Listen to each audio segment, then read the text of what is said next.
ऊर्जा का खिलाव बन जाए, फूल की तरह खिल जाए, तुम एक कमल की तरह खिल जाओ, पखड़ी पखड़ी खिल जाए। तुम पाओगे उस नृत्य से तुम्हारा जीवन बदलना शुरू हो गया। तुम उदास कम होते हो, क्रोधित कम होते हो, क्योंकि तुम इकट्ठा ही नहीं करते वो कचरा, तुम नाच में फेंक देते हो। तुम्हारे हाथ में एक कीमिया लग गई, एक तरकीब जिससे तुम लोहे को सोना बना लेते हो, जिससे तुम व्यर्थ को सार्थक बना लेते हो। हर नाच के बाद तुम पाओगे तुम इतने ताजे होकर वापस आए, जिससे भीतर का एक स्नान हो गया। तो मत रुको इस कारण की कभी उदासी मालूम पड़ती। सच तो यह है कि मेरे अनुभव में अनेक लोगों को निरीक्षण करने से यह पता चला कि तुम शांति से इतने अपरिचित हो गए हो कि जब शांति आती तो तुम समझते हो कि यह उदासी, तुम शांति भूल ही गए हो। तुम्हें याद ही नहीं कि शांति का गुणधर्म क्या है। शांति के निकटतम जो तुम्हारी अनुभूति है वो उदासी की है बस। तो जब शांति पहली दफा उतरती तुम समझते हो ढीले ढाले उदास हो गए, एक्साइटमेंट नहीं है, उत्तेजना नहीं है, उदास हो गए। सुख के नाम पर तुमने उत्तेजना जानी और शांति के नाम पर तुमने उदासी जानी। तुम्हारा जीवन बिल्कुल झूठा है, तुम नकली सिक्कों में जी रहे हो। इसलिए तुम्हारी व्याख्या, मैं समझता हूं कि तुम्हारी व्याख्या भ्रांत है, लेकिन तुम भी क्या करोगे? तुम उसी से तो पहचानोगे नए अनुभव को जो तुम्हारा पिछला अतीत का अनुभव रहा है। ज्ञात से ही तो तुम अज्ञात की लक्षणा को जानोगे। तुम उदासी जानते हो, तो जब भी तुम शांत होते हो तुम्हें उदासी पकड़ लेती है। वो उदासी नहीं है, एक नई घटना का आविर्भाव हो रहा है, तुम्हारे भीतर शांति घनीभूत हो रही है। और अगर तुम समझ जाओ कला को, तो तुम हर उदासी को शांति में रूपांतरित कर सकते हो। और अगर तुम न समझो तो हर शांति को तुम उदासी समझोगे और उससे छूटने का उपाय करोगे। ध्यान तुम्हें जो दे जाए, कोई फिक्र नहीं कि वो क्या है। शर्त मत लगाओ कि हम कब नाचेंगे। ध्यान तुम्हें जो दे जाए, समझो कि परमात्मा का वही प्रसाद है आज के दिन। नाचो। कल सांझ ही में कह रहा था, एक सूफी फकीर निरंतर कहा करता था कि परमात्मा तेरा धन्यवाद, अहो भाग्य मेरे कि जब मेरी जो जरूरत होती तू तत्क्षण पूरी कर देता है। उसके शिष्य उससे धीरे धीरे परेशान हो गए थे ये बात सुन सुन के, क्योंकि वो कुछ देखते नहीं थे कि कौन सी जरूरत पूरी हो रही। फकीर गरीब था, शिष्य भूखे मरते थे, कुछ उपाय न था। और ये रोज सुबह सांझ 5 बार मुसलमान फकीर 5 बार प्रार्थना करे और 5 बार भगवान को धन्यवाद देता, और ऐसे अहोभाव से कि शिष्यों को लगता है ये भी क्या मामला। एक दिन हद हो गई, यात्रा पर थे, तीर्थ यात्रा के लिए जा रहे थे, 3 दिन से भूखे प्यासे थे। एक गांव में सांझ थके मांदे आए, गांव के लोगों ने ठहराने से इंकार कर दिया। तो वृक्षों के नीचे भूखे थके मांदे पड़े और आखिरी प्रार्थना का क्षण आया, कोई उठा नहीं। क्या प्रार्थना करनी, किससे प्रार्थना करनी? हो गई बहुत प्रार्थना, ये क्षण नहीं था प्रार्थना का। लेकिन गुरु उठा, उसने हाथ जोड़े, वही अहोभाव कि धन्यवाद परमात्मा, जब भी मेरी जो जरूरत होती तो तभी पूरी कर देता है। एक शिष्य से बर्दाश्त न हुआ, उसने कहा कि बंद करो बकवास, ये हम बहुत सुन चुके। अब आज तो ये बिल्कुल ही असंगत है।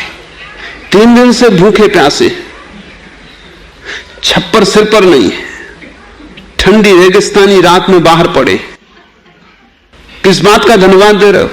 उस फकीर ने कहा आज गरीबी मेरी जरूरत थी, आज भूख मेरी जरूरत थी, वो उसने पूरी की।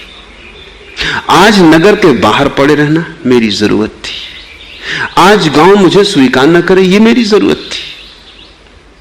और अगर इस क्षण में उसे धन्यवाद ना दे पाया तो मेरे सब धन्यवाद बेकार है। क्योंकि जब वो तुम्हें कुछ देता है जो तुम्हारे मन के अनुकूल है, तब धन्यवाद का क्या अर्थ? जब वो तुम्हें कुछ देता है जो तुम्हारे मन के अनुकूल नहीं है, तभी धन्यवाद का कोई अर्थ है। और जब उसने दिया है तो जरूर मेरी जरूरत होगी। अन्यथा वो देगा ही क्यों? आज यही जरूरी होगा मेरे जीवन उपक्रम में, मेरी साधना में, मेरी यात्रा में, कि मैं आज भूखा रहूं, कि गांव अस्वीकार कर दे, कि रेगिस्तान में खुली रात, ठंडी रात पड़ा रहूं। आज यही थी जरूरत, और अगर इस जरूरत को उसने पूरा किया और मैं धन्यवाद न दूं तो बात ठीक ना होगी। ऐसे व्यक्ति को ही परमात्मा उपलब्ध होता है। तो तुम जब उदास हो तो समझना कि यही थी तुम्हारी जरूरत। आज परमात्मा ने चाहा है कि उदासी में नाचो, पर नाच नहीं रुके। इसे तुम समझने की कोशिश करो। उदास व्यक्ति नाच सकता है, लेकिन नाचने वाला व्यक्ति उदास नहीं रह सकता। उदासी में कोई बाधा नहीं है, चलो थोड़े धीमे पैर उठेंगे, घूंगर में पूरी झनकार ना आएगी।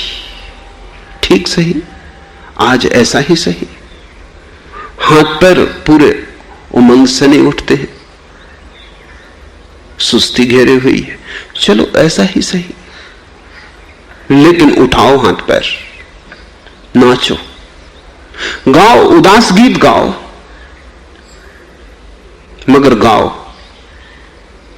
अगर तुमने गाया और नाचे तो तुम जल्दी ही पाओगे, तुम्हें पता ही न चलेगा कब उदासी में सुरोहा गीत उदासी को मिटा गया, कब उदासी में उठे पैर नृत्य उदासी कब खो गई पता न चलेगा। अचानक तुम पाओगे उदासी नहीं है, अब तुम नाच रहे हो।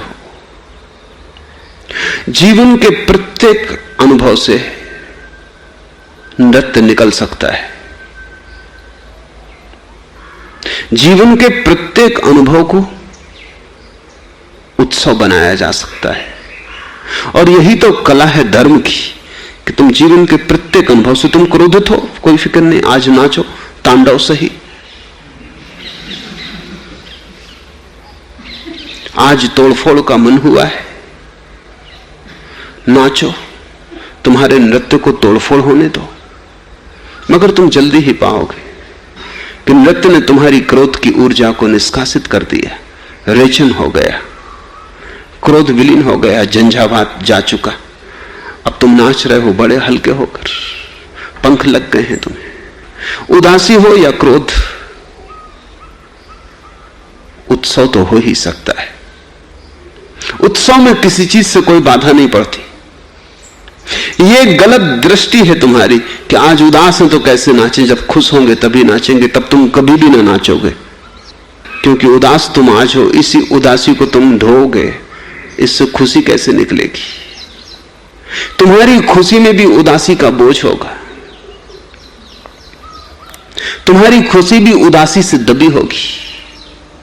तुम खुश भी होगे तो समग्रता से न हो पाओगे, तुम हंसोगे भी तो तुम्हारी हंसी पूरी न होगी, पीछे पत्थरों का बोझ अटका रहेगा।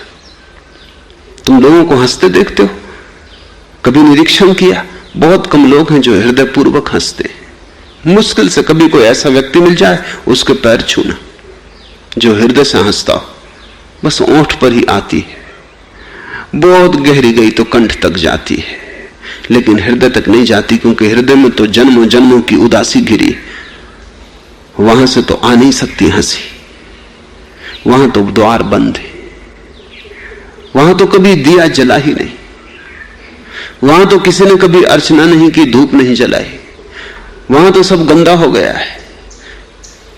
उस अंधेरे में तो सिर्फ सांप बिच्छू रहते हैं, और इसलिए तो आदमी भीतर जाने से डरते। लोग कहते हैं भीतर जाओ भीतर जाओ, वो घबराते हैं भीतर जाने से, क्योंकि भीतर सिवाय अंधकार के कुछ दिखाई नहीं पड़ता। कबीर कहते हैं सूर्यों का सूर्य जल रहा है भीतर, पर तुम जब जाते हो तो वहां अंधेरों का अंधेरा दिखाई पड़ता है। कबीर गलत नहीं कहते, दादू गलत नहीं कहते, मगर वो अंधेरे की सीमा पार करनी पड़ेगी। उस अंधेरे के मरघट में ही छिपा है सूरज, और अंधेरा तुम इकट्ठा करते गए हो, और तुम रोज इकट्ठा करते जा रहे हो, उसकी मात्रा बढ़ती चली जाती। उदासी को इकट्ठी मत करो, क्रोध को इकट्ठा